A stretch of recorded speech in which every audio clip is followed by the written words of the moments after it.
Okay, so you got two handouts today. You got exercise 112 and assignment 107. And no, I'm not completely off my rocker. I do know how to count. The reason that you have assignment 107 is that is actually the final assignment for the class. So that's where we're going. But with things like a portfolio, it takes a long time to kind of develop and feel like this is the right example of your work. And sometimes it takes multiple iterations of it. So we're going to start it today and continue it over the course of the next 3 months or so, hoping that the end result will be a lot better than the beginning result. I've seen kind of a trend in portfolios where for a while they were all getting better, and now it seems like the portfolio quality is going down. And it's my goal that in this semester we're going to reverse that trend, at least with all of you and all of my students in the morning. And make your portfolios better. And so we're going to spend a lot more time kind of devoted to portfolios.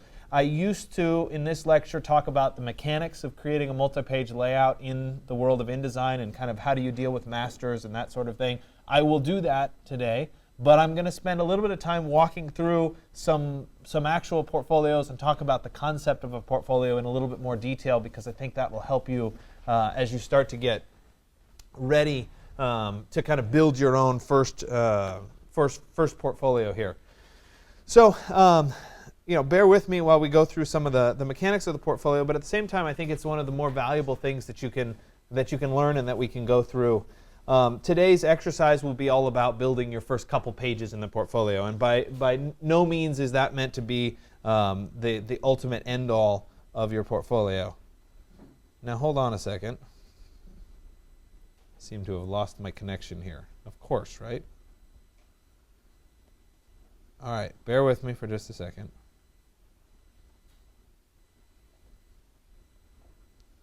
It's amazing. The iPad goes to sleep and you lose everything, right?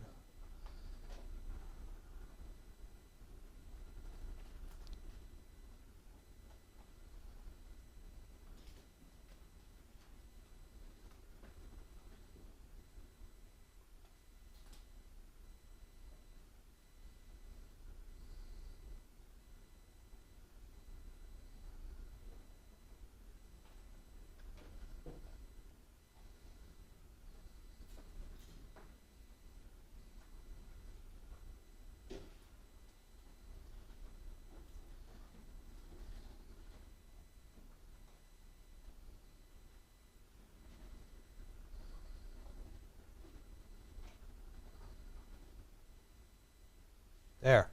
Shocking. Finally get it to work. Okay, so when we start talking about a portfolio in general, the first thing that we need to consider about a portfolio is that a portfolio is fundamentally about you. And it's about your design work, and it should be a reflection of you. And I think one of the temptations is always when we're kind of developing a portfolio for the first time, one of the temptations is, hey, these are all the skills that I have. So let's take a moment and think about the moments or the times where you'd need a portfolio. Okay, to me there's two big ones. First one would be I'm applying to school, or I'm trying to get into a specific studio or something like that. So it would be the educational portfolio. The other one would be I need to apply for a job. And so I need to showcase certain skills to be able to get this job. I need to show that I'm actually an appropriate candidate for this job or whatever. So that would be more of an employee thing. It's a job-related, it's a career-related portfolio. And so the two of them can coincide rather nicely, and they can work together, but at the same time they might have different goals in mind. But if we think about being true to who you are as a designer, if you're true to that, your skills are going to come through because you're showcasing the things that you like and that you're good at. And so that should be the natural correspondence. So rather than focusing on skills, I'm good at Photoshop, I'm great at InDesign. Instead of focusing on that, focus on the design aspects. What makes you you, right? What makes your project different? Those kinds of things. If you focus on that, it tends to be a little bit more personal, a little bit better. You want to make sure that you tell the story of you as the designer, not you as the something else. Right? This is a design portfolio, and by its nature, we should be focused on design. Okay? And then what makes you unique and different, right? Think about, say, you're going on to Cal Poly, and they ask you for a portfolio. what makes you different than all the other people that submitted portfolios? Right? You're going into Berkeley. There's 20 of you-ish, 18, 20, 15, something like that go every year to Berkeley. What makes you different than those other 14 people or those other 19 people? Okay? One of the things that happens in the world of portfolios, specifically at Berkeley, is they love to ask you on the first day of, say, 100A, they like to say, show me your portfolio. And a studio class in Berkeley might be, you guys are used to the classes here, maybe 30 people, one instructor, 30 people, something like that.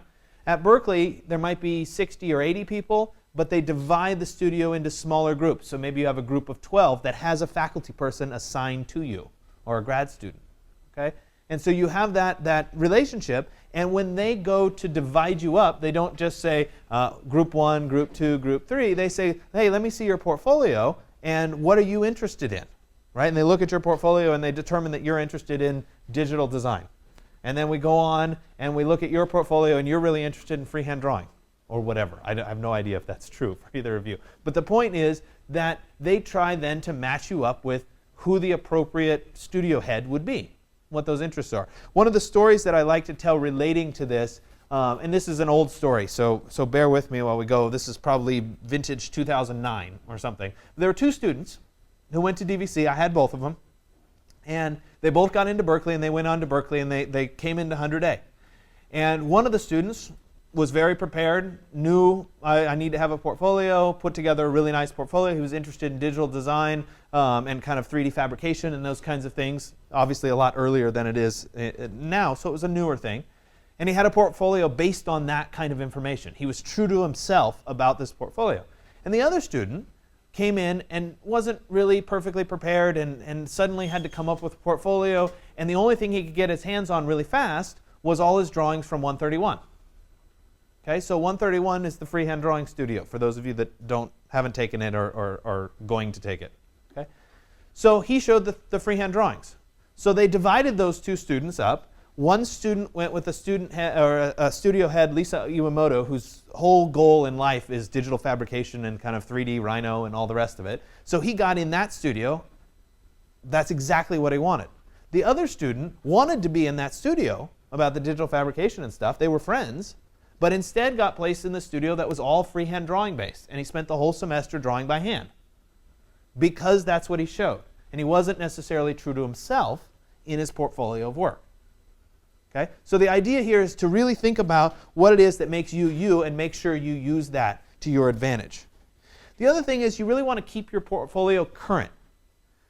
3 to 5 years is kind of appropriate. The idea in the design world is if a design is more than 3 or 5 years old, chances are you've done something better since then. Right? So if it's 5 years old, my guess is you did something better. Let's say in your life, right here, you're in, how many people are in 121 right now? I know all of you in the back are, right? You're in 121 right now. Well, coming out of the end of this semester, maybe your best design work is going to be the Mondrian Museum. Maybe it's the Calder Museum. That's the best thing you've ever done. Well, that should obviously be in your portfolio if it's the best thing you ever did. But at the same time, let's project yourself 3 years from now. Okay? You will have taken 220. You may have taken 221. You may be at Berkeley taking 100A, 100B, 100C, something like that, depending on how long it is out. My guess is that your Mondrian or Calder Museum is probably not your best work. So maybe it's time to update. So the biggest thing about a portfolio is it's not a static document. You don't do it once and say, oh, that's my portfolio for life. Never going to worry about it again.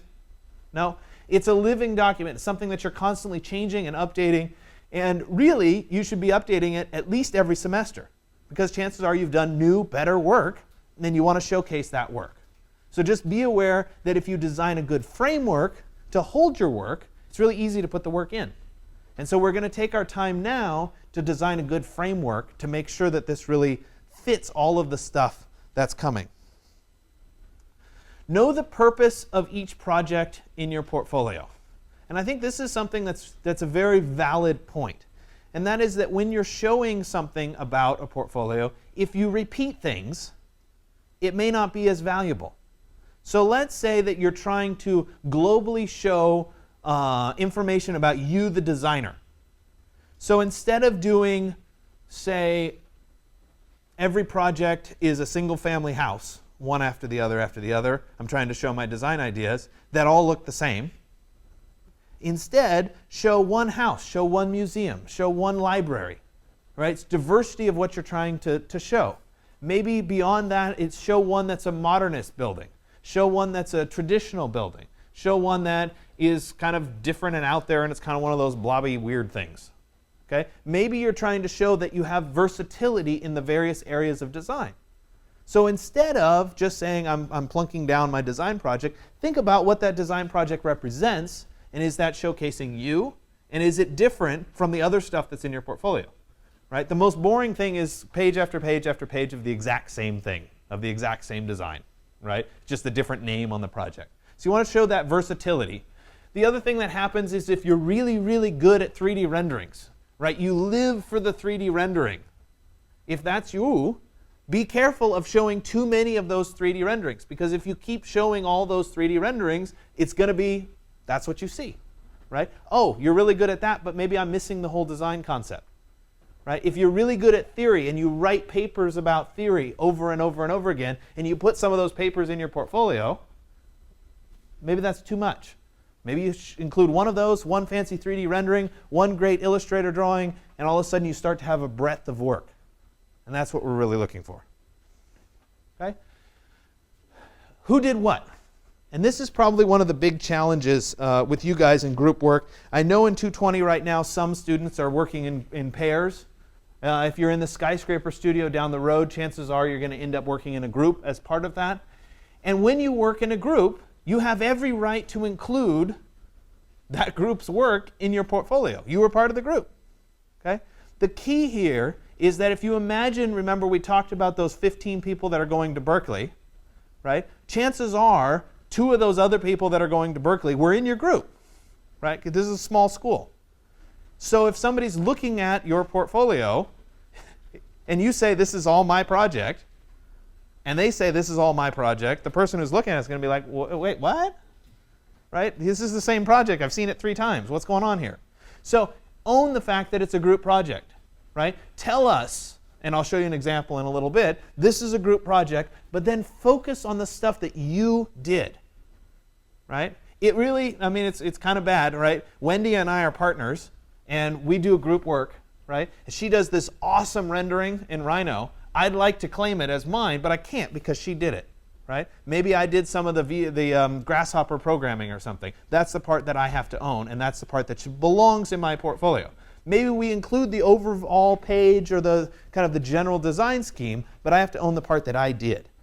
And so when you're thinking about it in the group work context, you just want to be aware, right, of what did you do versus what did the group do. A killer portfolio is well designed, and this is so, so true. The little details, the little hang-ups are the things that will kill you as part of this, right? If you don't think about the graphic design, if you don't have a strong backbone behind your work, if your fonts change throughout the portfolio, if the hierarchy that you've established in the font changes, right? If those kinds of things change, the portfolio breaks down. Right? One of the biggest things that people always do in the portfolios, and by the way, I have a stack of previous portfolios sitting here that you can look at today. I tried really hard to cull out so that these are only A portfolios. They might be high B portfolios, maybe some of them are the A's. I haven't gone through them perfectly, but I tried to cull out any of the lower end stuff. Okay? And so, and if you're already a graduate, those of people in the back or whatever, and your portfolio isn't here and you got an A on it, I apologize. I probably just missed it in the stack. Right? I wasn't trying to exclude anybody. The point is that the best portfolios are well designed. One of the biggest things that happens in these portfolios that you guys turn in at the end of the semester is you want to put big paragraphs of text in them. And when you put big paragraphs of text in them and then you realize you have to write the text, right, you don't have enough time. So instead of just owning the fact that this is a small paragraph of text and there's not much here, you make the font bigger. And as soon as you do that, it kills the whole design. Right? It's just horrible. So just don't do that. Okay? Great portfolios take time to evolve. So when I was in grad school or when I was preparing for grad school, I worked on my portfolio every night after work for 7 months. Something like that, trying to get the best portfolio. right? It ended up taking 7 whole portfolios before I decided which one was the right one to include. I used to have it to show you. I don't know what happened to it, and somebody borrowed it or something. Borrowed. Right? Anyway, it took me 7 whole portfolios, 7 different designs, 7 different backbones, 7 different layouts, different fonts, all that stuff to settle on this is the one that I want to use to apply to grad school. Right? And in that case, it happened to work. So I feel like I was relatively successful in that endeavor. But all of that time needs to happen. Right? There's a reason that I'm giving you assignment 107 right now in the class, because you need the time for it to mature. Right now you only have assignment 101 and assignment 102 to put in it. You're soon going to have assignment 103 to put in it. Then you're going to have assignment 104. You get the idea. And that's going to evolve the overall design and what this portfolio is really going to look like and what's going to make it good. And I let my iPad go to sleep, so we're probably screwed. Maybe not. Okay, so let's look at some examples. Did I get through it all? Yeah, it's well designed. We got through that. So let's look at some examples. So this is a guy, Alex Holgraff, who does a blog called visualizingarchitecture.com. He's absolutely stunningly fantastic at visual graphics. And he's actually gotten to the point, he has a degree in architecture, but he's gotten to the point where he doesn't work for an architecture firm. All he does is visualizations for firms. So firms will go hire him to do graphics. So I couldn't resist showing some of his work because it's like over-the-top gorgeous work. But at the same time, if we really start to digest what's happening in his portfolio pages, they're very clear, they're very well designed, and it's a really good place to work from. So if I take a little bit of time and we draw on top of this page for just a second, and I look at this, right, he has a really strong kind of overall page layout, but there's a few things that maintain page after page after page. If we look up right there in the upper corner, you see that little square 9 by 9? Right? That falls in the upper corner of every page. And I'll show you the next page in this portfolio as we go along. It's important to recognize that those fall in those upper corners. Right? Furthermore, this is a spread. Right? There's a line that goes right here. That divides the 2 pages. Right? So this would be the left page. This would be the right page of the spread. Okay? So all of these examples that I'm showing you are those spreads. And there's a little bit of shadowing on the page to try to emphasize that they're 2 pages rather than 2 just static images. So what he's done is he's taken one really large image. And remember last class we talked about layouts, and sometimes you need that one big image. You can't do a bunch of little tiny images. You just need the big one. So in this case, he's taken the big one, and he's divided this page here. This section right there is extra information, and then we have this giant image that fills up all the way across that center spine. Right? It really engages the page. We have a nice little title that's highlighted here in yellow, right? And it works really nice as a graphic layout. Let's advance to the next page. Okay? Oops, one more page. Right? And let's look at this page. Does this feel similar? What makes it similar?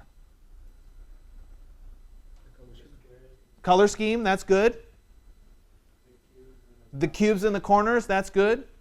Okay, so thus far we've got cubes. Oops, hold on, back. Sorry, I started drawing too fast. Thus far we've got cube, we've got cube. We've got the fact that this is yellow. So we've got those pieces, that's good. Let's dive a little bit deeper. Okay? Remember, I chose to break the page kind of halfway on this page on the last one? Okay? What if I broke that page right here on this page? This is essentially a reverse of the same proportions. This is that big image, and this was where the heading was and the little bit of text was. So it's the same proportions, the same layout, but this time he's chose to put the image right over here, right? The little bit of text and these cubes all define that other half, right, or other 2/3 of the page. So it's the same basic framework. He's just choosing a different way of showing what's text and what's not. Right? So I think it's really important to distinguish that as part of this. Then, of course, he's broken this up into these columns because he's got lots of little things to show relating to this particular project. Right? The other thing is if you look close at any of this, these text blocks, they're just Latin phrases. right? They're just filler text for right now because this is a sample of a page layout, not an actual designed page. So let's move forward for a second into one of his actual design pages. Okay? This is one based on a project that he did. I told you the graphics are really, really pretty, right? But that's why I'm showing it to you. Try to inspire you a little bit. Okay, so let's look at this page. Different portfolio, different overall layout as part of it, but there's some pieces that kind of work their way together, okay, and that looks similar to the last set. So we've got this bar down here at the bottom of the page, right? That gray bar is going to be consistent across several of the pages that we'll see as we go forward, right? Furthermore, we have a really nice full color image that works over here, right, as part of it. That's nice. And we've got the contrast to the black and white image that's over on this side of the page as well. Now, does that look familiar? Right? The one he did before in the sample page was the 9 cubed squares. Right? In this particular example, this is his identifier of what the project is. Instead of the 9 cubed squares, he has this little layout with the cube and then the little like river going through it or whatever. Somehow that denotes what this project is about. Right? It's a little mini diagram or something. But that's consistent page to page and also spread to spread. So when I go to the next spread for a second, right, here we are again. And if we look at those upper corners there and there, lo and behold, we have the same little logos. Consistent page to page. So when we put these little cues in as part of it, it can really, really help to identify this as an overall, this is my work. Right? It's a branding thing. It ties it together really rather nicely. So in this particular example, this isn't my favorite spread. I think it's oversaturated in the yellow and the orange. I just, no offense to Alex, but I think it's kind of ugly. But that's a personal taste thing. I think it would look a lot stronger if it didn't have all that burnt highlighting to it. It was just a nice clear white image. But this is the look he was going for as part of the portfolio. Notice that he has all that kind of great grunge texture and whatever that we've talked about in Photoshop. He does all of those kinds of techniques. But if we look up here at the top, right, does that gray bar look familiar? Right? It's just a different location. The old one, the gray bar was down here at the bottom.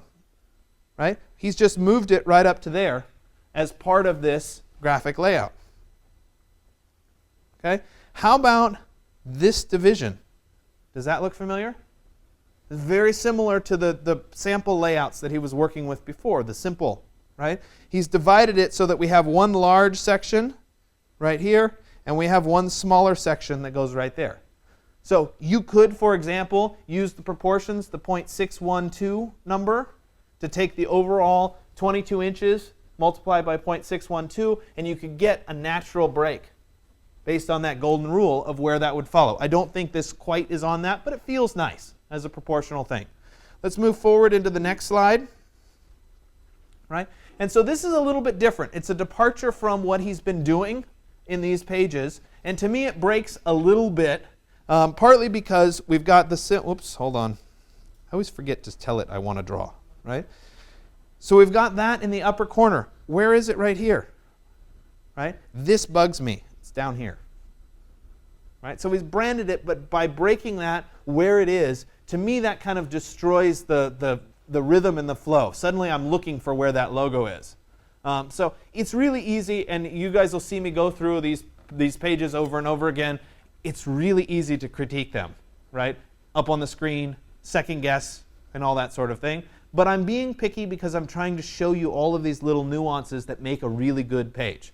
Now, if somebody turned in these 4 pages as body of work, or these 6 or 8 pages, you get an A. Just because I'm being picky because I don't like where that is, doesn't mean that it's not a good layout. Does that make sense? So I'm being a little overly critical. So in this context, we don't have that line that goes through the page here or through the page over here. So it breaks a little bit in this logo. The problem is that he's trying to show a bunch of floor plans and a bunch of sections. And so what he's done is he said, okay, I'm going to be consistent and have 3 columns, 2, 3, and then I'll have 3 columns here that match, 2, 3. So he's being consistent on this page. He had to break it to show what he needed to break, to show what he needed to show, but he's still being very consistent on this page as an overall scheme. And that's part of why it looks nice, right? Because there's a certain rhythm to it. Okay, so let's move forward again.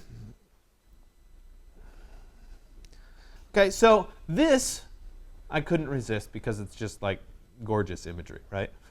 Maybe it's not to your taste, but the Photoshop work is awfully nice. Let's just be honest about it. Okay? But let's point out a few things. So this should be a little repetitive by this point. That should look familiar. That should look familiar in those two upper corners. Right? He wanted these big, large images on each page. So this image here, he wanted those. But he chose to break at the bottom right here so that we have one kind of large image and one kind of small image. These, while they're not the same image, kind of work together as one large image if you look at them, if you kind of squint at it. So this break right here should be familiar. It's in the same place as those other breaks have happened. So you see in this body of 8 pages that there's a certain consistency, page after page after page, to the fabric. But at the same time, did that really jump out at you? Right? Was it like, oh man, this is on a grid module and there's a certain layout for it? Probably not. Because it's about the content that's on the page. It's about the images that are on the page. That's what makes this portfolio good, because you don't see the graphic design. You just see that, wow, this is really nice, and these images are really nice, and it's laid out really nice. That's what you emphasize. So let's go forward. Okay. Another example here, I got this from a site called Issuu, issuu.com. If you type in the search field architecture portfolio, you can see a bunch of these. This is one of the ones that pops right up at this moment. People publish their portfolios to this website. It's a great way to see lots of variety. I have no idea who this person is. I don't even know where they are in school. But at the same time, it's kind of it's a good example portfolio to look at. So if we look first at the cover, we haven't talked too much about the covers just yet. You're going to be responsible for designing a cover. There are a variety of covers that are out there. There's a variety of options, right, depending on what you're trying to show. Different covers look different, right? Some people laser cut covers, right? And there's different themes. Some people lay it out differently like this. So you see there's a variety of options that are out there. Sometimes there's photos on the front. You want to think about what represents you and your kind of design style or design theory, or what makes you you. And so in this example, in this particular one, it's a very simple black background that's here. They've done a little bit of Photoshop work to really highlight this edge. This is obviously some kind of a little physical model that they built. And so if knowing nothing about this person, never met him before, might be a her, never met him, her, whatever before, my guess is that they're interested in model building, right? They have a certain affinity for building things by hand and kind of what that means to the design process. So I'm learning about them simply by what they're showing me on the cover. Okay? Likewise, right down here, the text that represents it, good, bold font, architecture portfolio, sub font underneath, same font, just a little bit thinner with the name of the person. Right? So very simple, very clean, very elegant. Maybe if you were applying to grad school at Berkeley, you might have to include something like option 2 candidate or a little bit more information about what this particular portfolio would be. But in the course of this class, it may be something as simple as architecture portfolio and your name. So then we move forward. And one of the things that I talked about as part of the slides was to include this first page of information. Did I talk about this in this class? Somehow I think I skipped the slide. Whatever. This is what happens when you teach the same class twice. Sometimes you forget what you talked about. Anyway, so we'll talk about it now. It's fine. Okay? So after we go through the cover, we move into the first spread. On this first spread, one of the things that's really critical that we have is information about who you are, what your philosophy is, and what you're going to see in this design portfolio. So in this example, some people push a little bit more toward the resume style layout. In this case, he has almost a full resume here, right? If we look at it, we have the education section, we have the experience section. That was not intentional. And down below here, we have the skills section, right? I don't know personally if I would put some kind of a bar graph in here, because it would be like, oh, Rhino and Grasshopper, you're not very good in that. I don't know that I'd want to admit to that. Okay? But hey, whatever, to each their own. Part of the reason I'm showing you these examples is so you can think about whether you would want to show that or not. Okay? So we have information about the person. And it may be in this kind of resume format, but it may not be. Maybe it's in a written format. It depends on what you're comfortable in. Right? If you like to write and you're kind of verbose and long-winded and you want to write a little blurb about yourself, that might be appropriate. On the other side of the page, if we move over here, we have the content section. And so one of the really important things to identify about the content is, and I think he did a particularly nice job, we have, right, the page number for which the content's going to show up. We have a nice little highlight here of what the, a new school for downtown Cairo, or whatever the name of the project would be. And then kind of in a unique way, right here, we have a little bit about, like just a little nugget about what this particular project is. Right? It's one little elevation or something. But it's something that ties what the project is to what we're going to see. So it works nicely as a table of contents. The other thing that's important to look at when we look at this particular page, is that there's a really great hierarchy of text. So we have right here content, and maybe I would argue that it should be contents instead of content, whatever. Okay, that's a technicality. We have the same bold font but in a smaller size, and we get student work. Right? So we've got major heading, subheading, and then we move into a mixed case right here for the name of the project. Again, much smaller. If you squint at this, it would be really easy to identify number 1, number 2, number 3. Right? We also have the page number, which is kind of a mix between the two. It kind of leads us between the two. And it'll tell us what page something is on. So again, really nice, clear hierarchy. If we move on the other side of the page here, and we look at his resume, right, this education looks pretty familiar. It's very close to what we're talking about over here in that subheading student work category. Right? Perhaps his name up here at the top should have been a little bit bolder so it stands out a little bit more in the hierarchy. Right? That's again his choice. And then we work our way down with smaller and smaller fonts. Right? All the same font, just different case, different boldness levels as we go through. Really, really nicely done. Okay? Next page in the portfolio, or a couple pages later, it doesn't really matter. And I only have 2 of his. But I particularly like this example, and I keep calling him a him. I honestly don't know. It could be her. So I apologize if that person is listening and critiquing me. If I called you a him or a her, I apologize. But at the same time here, let's look up here in the upper left corner. No. Sorry, I'm still getting used to this, right? A new school is that same nice bold text that we used for content, right? Then we have the subheading below it for downtown Cairo. Okay? That works with the big bold, and then the next number 2, and then we move into the body text that is about the project. Notice how small the body text is. It's not really big, giant text. It's small, it's subtle. That's what it should be. And notice also that there's a bunch of this space at the bottom here that he could put more text in, but he's not feeling like I have to fill it up. Right? Sometimes you only have so much to say. And that's okay. That empty space is not a problem. But as we move on, he did kind of a nice job with a small series of images here, right, and one full-page image that occurs over here. Strong bottom here. I think maybe this bottom could have lined up with this bottom, and that would have tied them together a little bit nicer. So move this image down overall. That might have helped. At the very bottom of the page, we've got this extra information, like just stuff about who he is and what's going on and what the particular image is. That's like footer information. It's smaller than everything else. It's just a little bit of extra. Okay, so let's move forward. I showed you Alex's portfolio. I just showed you this one. Here's another one from Issue. This one, again, kind of rich graphics. I have no idea what year this particular student or professional is in. But let's move forward a little bit. First page, just the contents page. Just a black background, very clean, yellow text. Recognize that whenever you do white text or yellow text or some light colored text on a dark background, in order for it to be really legible and readable, the letter forms have to be a little bit thicker because otherwise it gets washed out during the printing. So here we've got the table of contents. Again, nice hierarchy established here. Oops. Nice hierarchy established right there. That's all capitals. We move down here. It's a little bit smaller.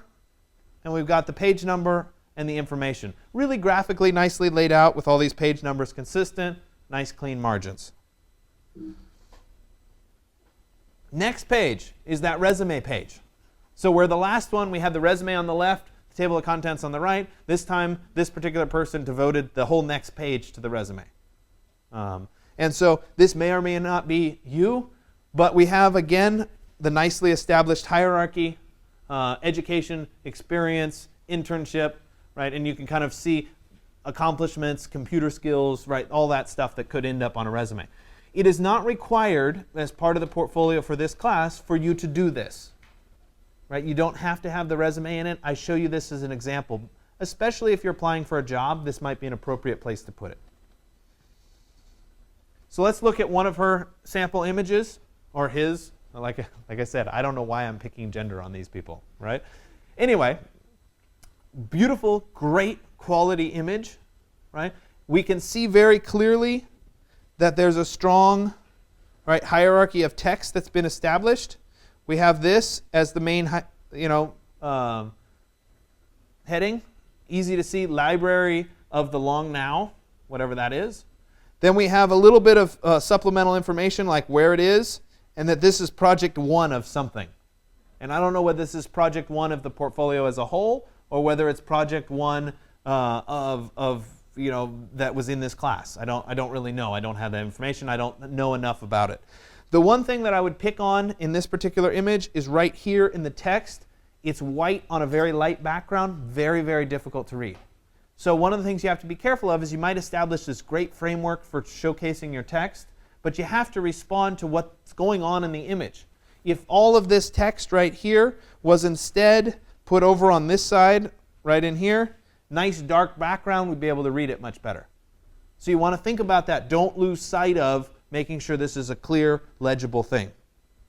Let's look at the next slide. In her portfolio, or his portfolio, same concept, same layout, a little bit different, full spread. I think the transition of the two pages is particularly nice. So at the seam, even though this image is different than this image, they still really work nicely together. They flow across really nicely. So a lot of care has gone into how these pieces work as an overall composition.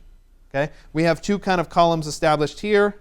We have an empty column here, one column here, and a third kind of text-based information there that kind of ties the whole thing together. So let's move forward. And I think I would be, here's one last page of hers, or his, where we've got the 3 columns, and then in this case the 4 columns, plans, sections. But these pages, while they might not be graphically based on a grid as much, each page is carefully considered for how they're presenting information. And that brings to light one important thing about your portfolio is maybe you do all this work for your 121 class, or you do all this work for your 220 class, and it ends up on a nice big board and you make your presentation and that's great. But maybe in your portfolio it's not about showing the whole board. Maybe it's about showing the images that are most important about your design, not about the overall thing. And we'll talk about that in a second. So I figured it would be important to show a student example. So some of you may know Bashir. He's still around occasionally. I had him several years ago, and this was not the portfolio that he did for this class. This was the portfolio that he did during winter break after this class. So he took what he learned and he did another iteration. But I think it's important to show you an example of a student who is in your shoes, who did the work that you're going to do or have done, and how he chose to present those particular pieces of work. So first, that was the cover. We flip into the first page. We have index, right? Similar to contents. On this particular example, again, nice text hierarchy that kind of identifies headings, subheadings, page numbers, etc. I'm not going to show you all 44 pages. I'm going to show you the first several spreads. So here we go. Next page. He chose not to do the kind of resume style introduction, and he chose to write a little bit about himself. And he felt like that was a good way of kind of expressing who he was and making the portfolio about him. And he included these really nice little sketches that complement. So to go from these heavy kind of heavy black colored saturated images to show the contrast, and you'll see that this flips back and forth with the light hand pen drawn images. It's kind of a nice diversity of skill and really shows a lot about who he is as a designer. Right? As we go forward, we move into the projects, and he starts with the Mondrian Museum, which all of you guys in 121 will be doing, I assume. And so it's a really nice kind of way to see what he's presenting. He's obviously presenting it in a little bit more of a sketchy style with a little bit of watercolor and whatever, because he's trying to present that this is something he likes to do. Okay? As we move forward in slides, very clean, clear layout about his particular museum. And I think this is one of the important things to consider when you start thinking about, I have this project, I have this breadth of work, I've done this whole thing about the Mondrian Museum. What do you choose to include as part of your portfolio, and what do you not choose to include? Okay? So in this particular example, he hasn't included very much. It's actually very simple.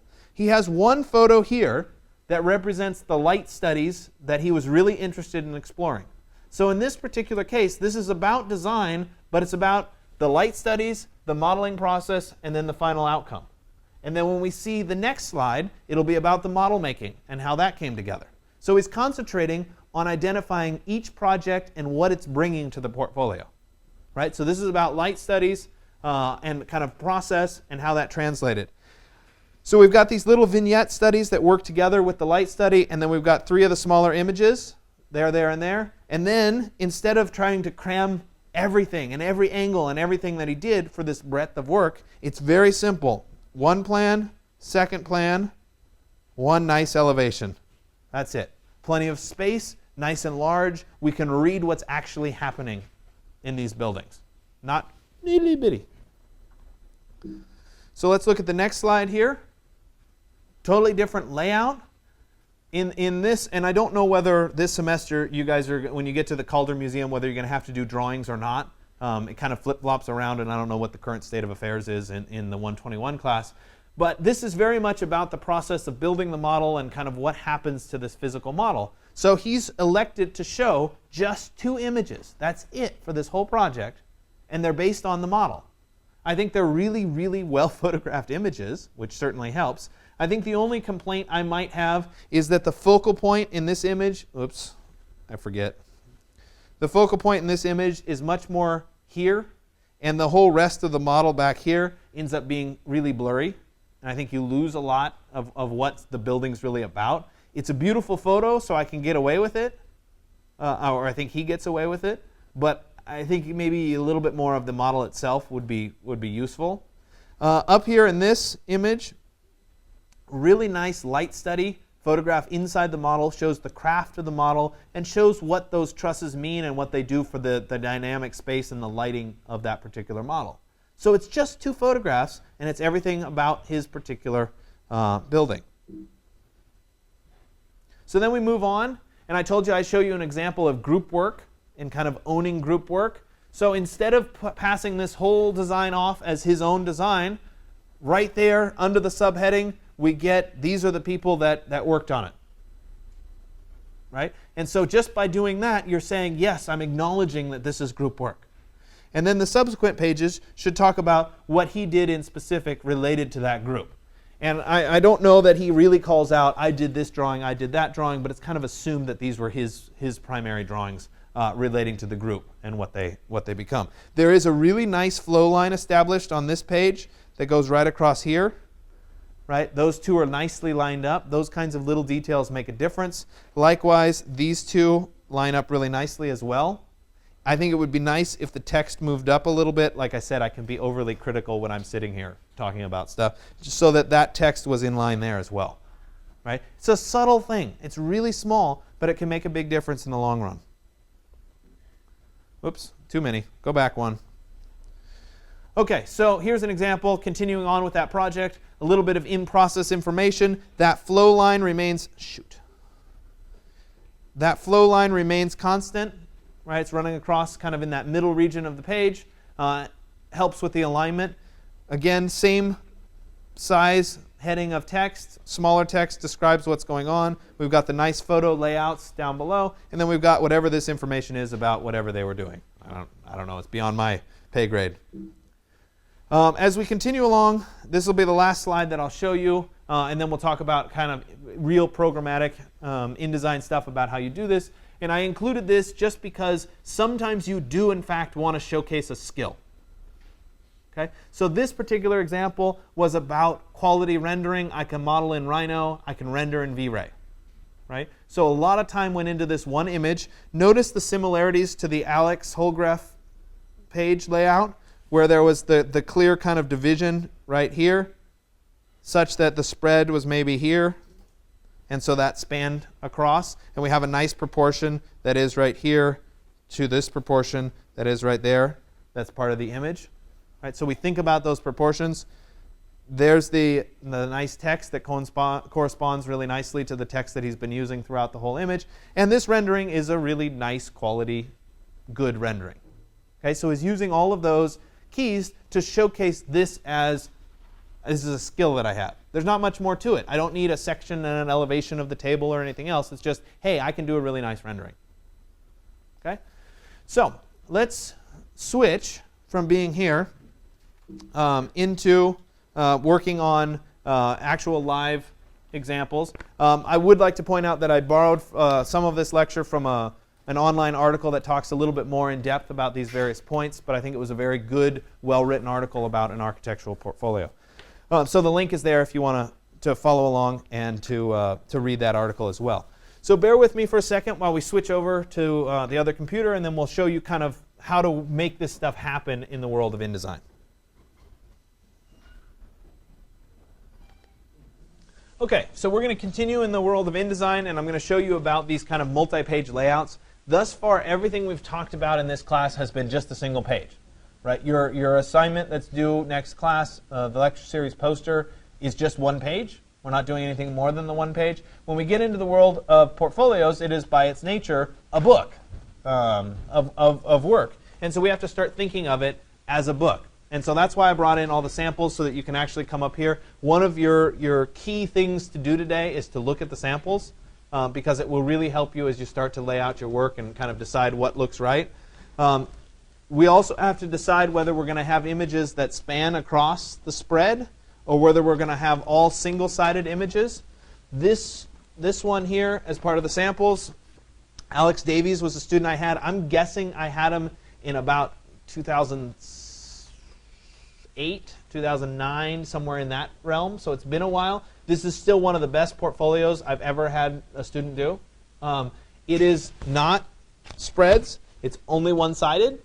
But it reads really well as a body of work. It's very cohesive, very consistent, and it's just very well done. Okay?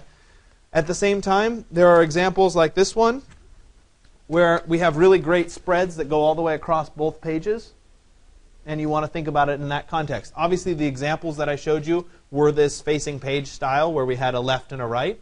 One of the determining factors for that sometimes is the number of pages you're given for a particular portfolio. When I applied to grad school, you got 12 pages. Well, if you did back and front, you got 24 pages. So it's worth it for the extra pages, right? So you have to kind of decide how many pages you need or want or are allowed. Okay, so I'm going to go ahead and open up InDesign to get started here.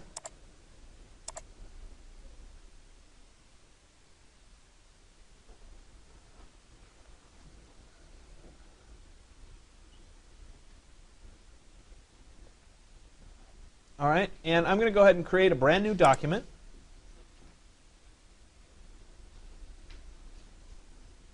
All right, and when I look at the new document, I'm going to do a letter-sized page. So it says letter, and I want it to be in landscape format. And when you look at the sample portfolios that I brought in, some of them end up being smaller little portfolios. This one's a 8x8 square-ish in size. Some of them end up doing it in portrait format. It just depends on kind of what you're looking at and how you want to lay out your work. And that's a personal preference. When I did my grad school one, it was in landscape format. Somehow, to me, that feels easier to do. But it's a personal preference, and it's something that you have to decide what feels right for your particular body of work. So in this case, I'm going to go ahead and pick a landscape. It's in letter format. I'm going to set my margins at 0. And then we're going to come down here to something called bleed and slug. We're going to be concerned with bleed, not slug, for right now. And bleed is essentially if you want a color image to go beyond the borders of a page. Right? If you want it to bleed off the edge of the page, we need to set a value here under bleed. And what happens if you were to take your document to a professional printer, right? Not a FedEx, Kinko style printer, but a real printer, they would use something like bleed so that they could print extra information, and your particular spread or page would be printed on a larger sheet and then cut to the right size. And we could do the same thing here at school, and some of you will want full bleed imagery, in which case you can go ahead and print the 8.5 by 11 page on like an 11 by 17 page, and you'll get the full bleed. What happens with bleed is it adds an extra 1/16 of an inch or so around your, I don't have a pen anymore. Oh, here we go. Around your page. So if I had a page or a spread that looked like this, what it's going to do is it's going to add an extra little border around the outside of my page, like that. And when I put an image in, I'll make sure that it goes all the way out beyond the edge of my page, like that. And then when the printer comes in and they cut the page, if the printer's off a little bit or whatever, they'll cut the page and it'll be somewhere approximately where that edge of the page should be. If you imagine, say, for example, your favorite magazine, maybe you read Money Magazine or Time Magazine or something, a lot of times they have an image that goes off the page, right? If they didn't have bleed and they're printing 100,000 or a million of these magazines, and the printer gets off a little bit, we'd end up with little white bars or something on the edge, and it would just be awkward. When we do bleed, we have a margin of error. So anyway, that's the long story about what bleed is, but in this case it's rather important. So I'm going to go ahead and set the bleed at 0.0625, which is a 1/16 of an inch. And when I press tab, it'll apply to the top, bottom, inside, and outside, because they're all chained together. And then I'll go ahead and say OK. And I was in the wrong units. I'm going to have to go back and change it. Let me go back to my document setup, and then go back to bleed. Yeah, it's 0.0625. Sorry, it did it in picas, so 0.0625 picas. I forgot to type IN, so that screwed me up. OK, so now we're going to look at the Pages window, which I'm in the Advanced workspace for right now, and I've chosen that from my drop-down list up here at the top of the application. I'm in Advanced, and I've clicked on Pages. And when the Pages window opens, I want to point out a few things. We've already worked with Pages a little bit, or I've at least showed it to you, but we have the current page that I'm seeing kind of highlighted in this light bluish color. If I wanted to add a couple pages, I can come down here to the New Page button. And as I add, you see that I gained page 2 and page 3, and then page 4 and page 5. Because these are facing pages, I'm seeing pages 4 and 5 at once. Here would be pages 2 and 3. And then page 1, which is the first page. If you imagine a stack of pages, you only get the top page before you open it up and get both. So that's why we only see page 1 here as my first page. So I have page 2, I have page 3, I have page 4, and I have page 5. In this, I also, up above, I have this kind of 2 double lines, and then above it I have something called an A master. Do you guys see that, where it says A master? That A master is a special type of a layout that can then be applied to multiple pages down below. So it's a master page. Content on that page will apply to every page that has that master assigned to it. So it's a great place to start doing our general layout work. So I'm going to double click up here on the A master so that I can move up. I'm going to hold down spacebar and move it over so I see the whole spread. There it is. And I'm working. Notice now, instead of having one of the blue squares on one of my regular pages numbered 1 to 5, I have the blue square up here on the master pages. That's what I'm currently going to be working on.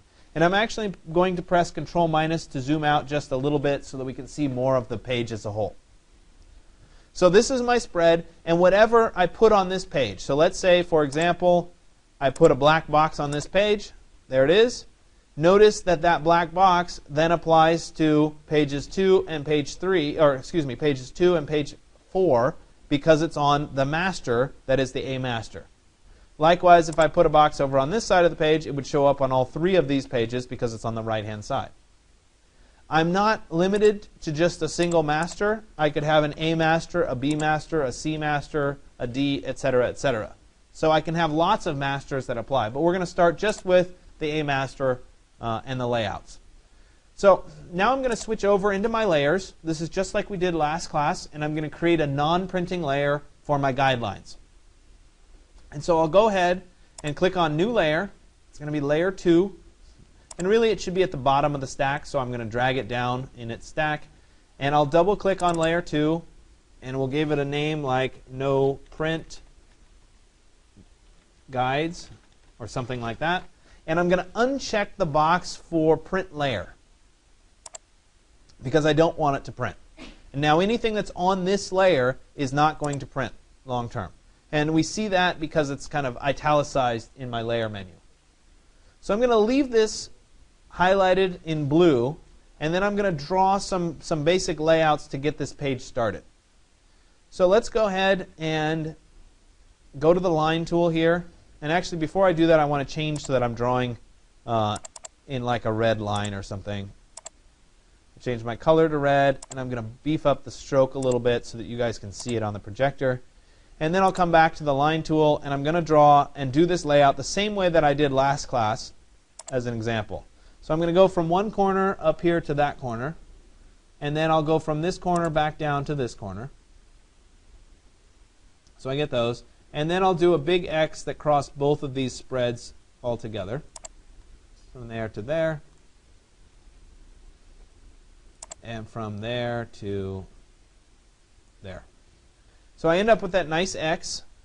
And now I can start actually creating some guides. So let me go ahead and drag a guide down. And let's say I wanted the first horizontal line to drop in at a 1/2 inch from the top of the page. I'm holding down Shift so that it jumps to my ruler points, and I'll let it go at a 1/2 inch down. There it is. And then I'll drag a guide over to right there. And notice that this falls, there's 11, right? And that falls at about 10.35. Over here, the numbers still go up. So I go from 0 at the left upper corner all the way to 22 at the right corner. So this is considered one big spread. The other thing that happens when I drag these guides down is if I drag the guide inside the page, the guide stops at the edge of the page. If I drag it from outside the page, it will continue off into space. And it just depends on which way you kind of want to do it. So when I'm laying it out in this context, where I have this outside edge and this inner edge, this is doing it such that the inner edge is half of whatever the outer edge is, which is a graphic design principle that can work rather nicely. So we'll come down here, we'll drag that one across, and then we'll drag one more over to here, like that.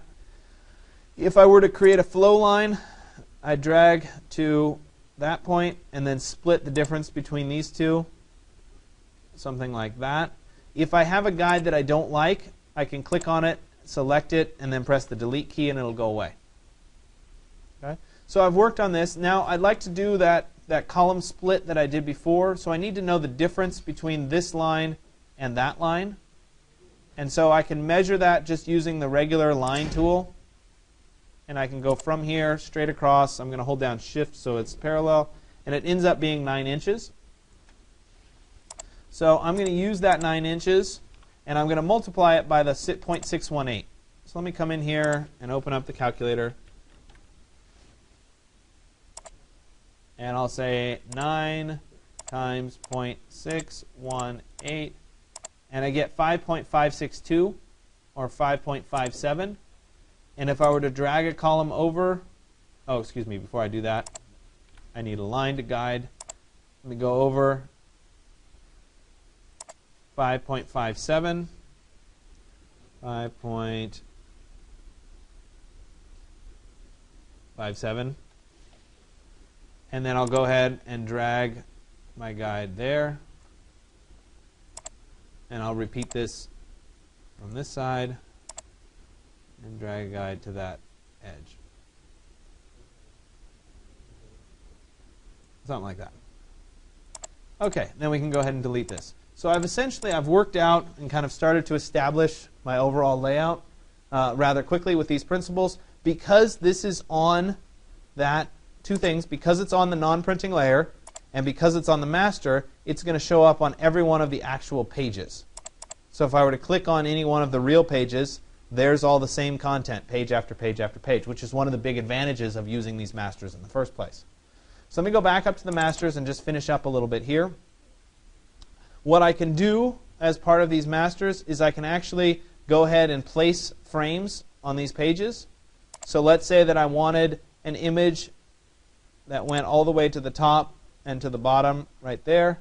I can place a frame and it'll show up. Now this frame was in red because it was on my no print layer, which means it's going to be problematic when I get over and use it in real life. I need it to be on the actual layer that contains active objects. So I'm going to move it so that it's on the blue layer, which is layer 1. And I do that by selecting the object and then moving this little square from the no print layer up to the layer 1 layer. Okay, so I have that laid out. Maybe I'll add another set of frames. Right? Maybe in this case I'll put my frame so that it goes like that, etc. And if I went, let me add another frame right here. And I'd really like there to be a little bit of space between these two images. So let me select them both, and I'm going to bring up my Align tools. I'll go to Window, Object and Layout, Align. And I want there to be spacing of, we'll say, 1/8 of an inch between them.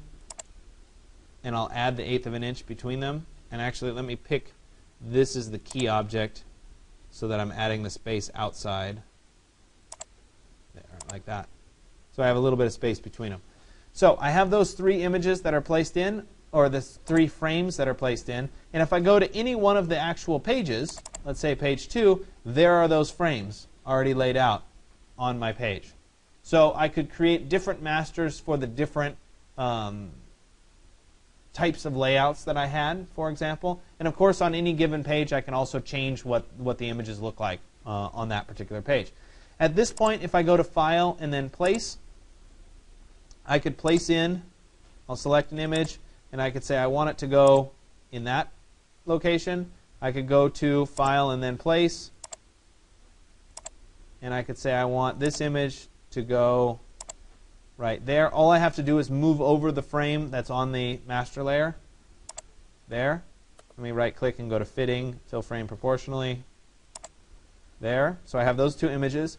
And if I want to see what it looks like without all of these lines and everything across the page, I can always go to the View menu, Screen Mode, Preview, and I can see a preview of what this actually looks like. And it'll be cropped. We no longer have the bleed lines, but I can see what these 2 images look like together.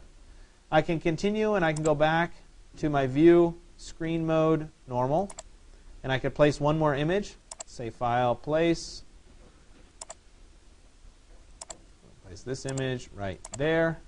Let me right click and go to Fitting, Fill Frame Proportionally, and there's that image. Okay, so it's very, very easy once you have the frames established to go ahead and just drop images in.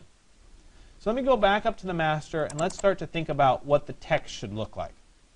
And so maybe in this case, I want to concentrate on having the title of my text up in this general region, and I want the body of my text to appear down below here.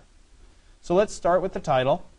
I'll create a text box for the title, something like that. And then I'll go ahead and change my font. I'll use an Arial font for right now. And I'm going to do it in all capitals, and we'll call this maybe the Mondrian Museum or something like that. All right. And obviously that's not big enough, so we'll select it, and I'm going to make it bold. So we'll make it bold, and then we'll make it a little bit larger. Something like that. So that feels about right in its size.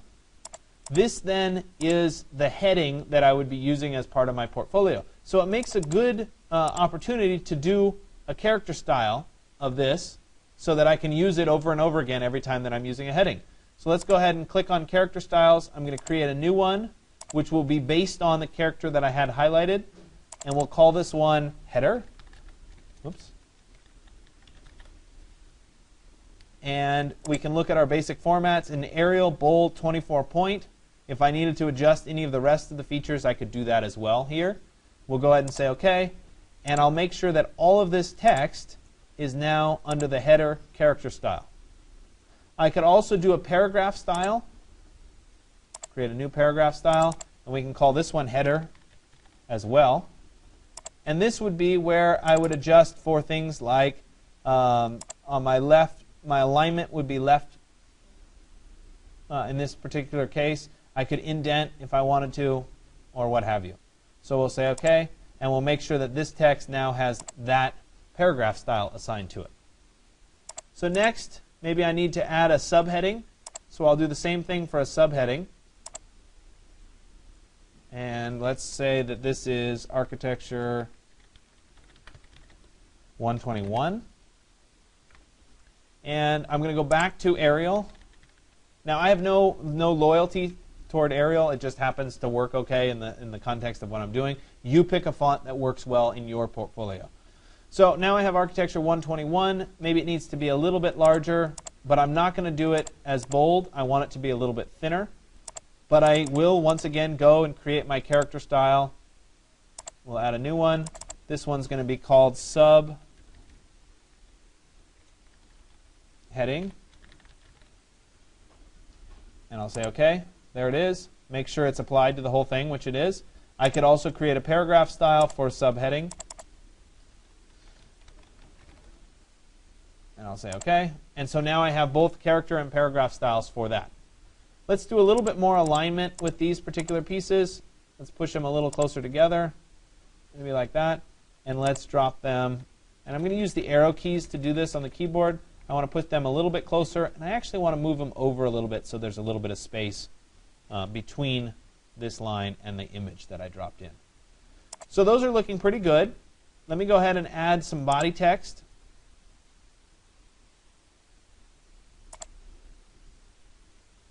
Maybe like this. Now, I don't want to spend my time actually typing in text at this point. So rather than just doing this, which looks nothing like an actual sentence, I'm going to go up to Google and I'll put in something like Latin sample text. And we can get a generator that will generate something that looks an awful lot like a sentence. It's not a real sentence. It's just random characters. But it looks and reads like a normal English sentence. So I'll take this and I'll copy it. And then I'll come over here and I'll paste that in here. And it looks kind of like some text that I would be able to use in my piece. And I'm doing this at this point just as a placeholder. And ultimately I'll write something to go in this. But I want to go back and we're going to say this is Arial again. It'll be in regular. But the size maybe needs to be like 8 point. So it's a little bit smaller. I don't know, maybe that's too small. Maybe it should be 9 point. Kind of have to see what feels right. And I also want that to align with the text that I've been working on right there. So now if we were to look at this, if I went to my view and I went to screen mode preview without everything, we'd say that I established a very nice hierarchy here and kind of a nice body of text, and it looks pretty good. Maybe if we went back, let me go to view, screen mode, and I'll go back to normal. Maybe I would add like a line, a very thin line that would go right across here, something like that. I don't want it to be in red. Let's make it in black. And let's make the stroke at like maybe 0.5 or something like that. And then we can go to my view screen mode preview, and we get that little line in between the two. Maybe that's attractive, maybe it's not. Again, whatever I do today as demo isn't necessarily because it's the most attractive thing. It's just I'm trying to show you options for how stuff ends up coming into being. So I have this text, and it exists. If I go from my master to my page, that's great. It's showing up on that page. but it's the same text showing up on this page, and it's the same text showing up on this page. That's kind of a problem. And the text is one area where masters really don't work nice. And so many times I'll create the text on the master with some sample here so that I kind of get the layout to look the way I want it to. And what I'll do is I'll select all of it. There's 3 text boxes. I don't need this piece. I just need those 3 text boxes. And I'll go to Edit, Copy, and then I'll go to, say, page 3 here, and I'll go to Edit, Paste in Place. And when I select Paste in Place, it puts those text boxes in exactly the same place that they are on the master on this particular page. So I'll paste in place. It goes right on top of itself. And I'll come down here to page 5, and I'll do the same thing, Edit, Paste in Place. And then I can come back to the A master and actually delete these various pieces. So we'll get rid of those pieces, leaving just the line. And then we can come to the page. And the advantage here is that this is now editable text. So this one might be the architecture, the Mondrian Museum for 121. And this one here might be, say, the Calder Museum. And so I can actually change the text. But it's in the same place with the same fonts, and it's established with a nice hierarchy. Okay? You can, technically speaking, place text. So if you have a Word file that has all of your text in it, you could place it into an empty frame inside of the master, but it just kind of is a little chunky. A lot of times it's easier to do the text and then copy, paste in place on each of those pages so that they're live little text boxes and you can work with them.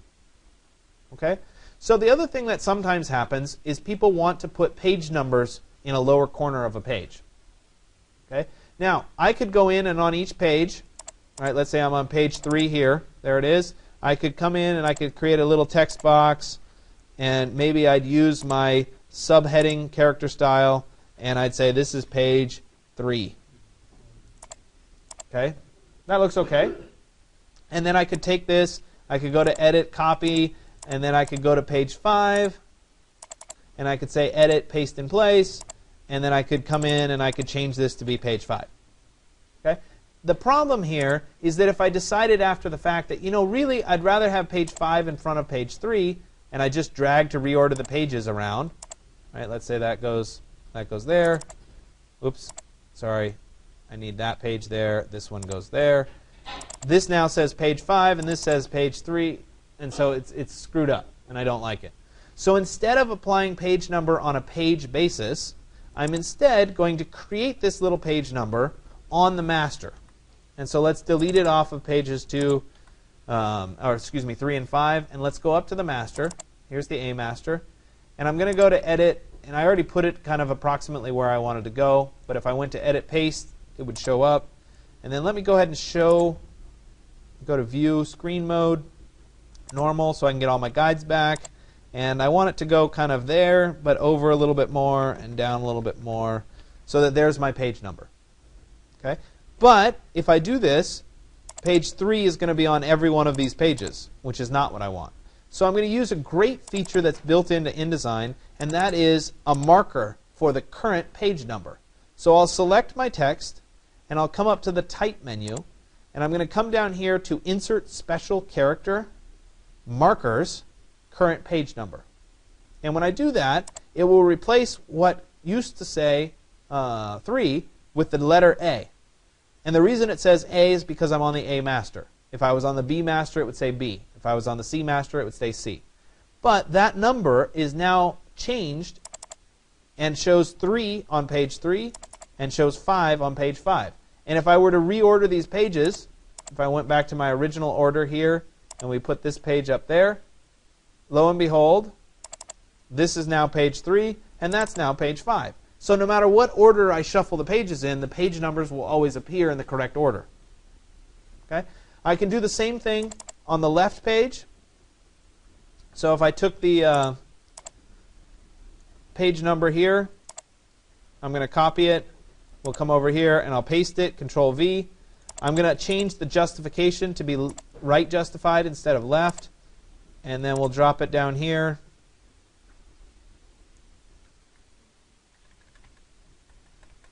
Something like that. And now it says page A so when I go to these pages, so So here's a problem. The image is in front of the page number. The page number is there. If I move the image, there it is. So sometimes on a master, we need a third layer to put stuff that ultimately is always on top of everything else. So I'll come up to my layers, and I'll create a new layer, and I'll call this layer master text. And then I can take these page numbers, there, hold down Shift, that one, and I can move them from layer 1 up onto the master text layer. You see that they turn green to correspond to the green layer color. And now, if I go to Pages and I go to page 2, there's the page number 2, there's the page number 3, there's the page number 4, and there's the page number 5. Regardless of the order, the page numbers appear. Now, those astute people out there say, what if I don't like the page number, I want to have Roman numerals instead? Well, guess what? You can do that as well. So this is getting a little bit advanced in the multi-page layout, but I like to at least point out that it exists. See how there's a little triangle on top of page 1? That triangle denotes the start of what InDesign calls a section, which is kind of like a chapter. And that means that I have information about that particular section that can then populate on every page in that section. So if I right-click on the page that has the little triangle on it, and I go to Numbering and Section Options, right here I have abilities to change information about that section. So I have automatic page numbering, or I could choose to start page numbering at a specific page. It is important to denote that the pages on the right will always be odd pages. The pages on the left will always be even pages. So you can't change the page numbers from odd to even. But you can say start at page 8 instead of page 2 or whatever. If I want here under Style, instead of 1, 2, 3, 4, I could have A, B, C, and D. I could have Roman numerals. So let's say, for example, I want to switch to Roman numerals. I can select that. And I also have the ability to name the particular section. So in this case, maybe this section is called Assignment 101. And I'm just putting it in brackets for the style of having it in brackets. You don't have to. So I have a section marker of Assignment 101. I'll go ahead and say OK at this point. And you see that my Roman numerals change. Or I change from numbers to Roman numerals. So there they are. And it's changed for all the pages that are in this particular section. I can take this a step further by jumping back up to my master, and after the page marker, I can add a section marker. So let's say I want to go in and say, type, insert special character, section marker. There's markers, section marker. There it is. It's a little bit too large because my font's too big, so let me drop that size down so that hopefully we can see it. There it is. It's kind of small. I want it to go over there, so I'll make that text box bigger. And now it says A section. When I go to the first page here, now it says I, Assignment 101.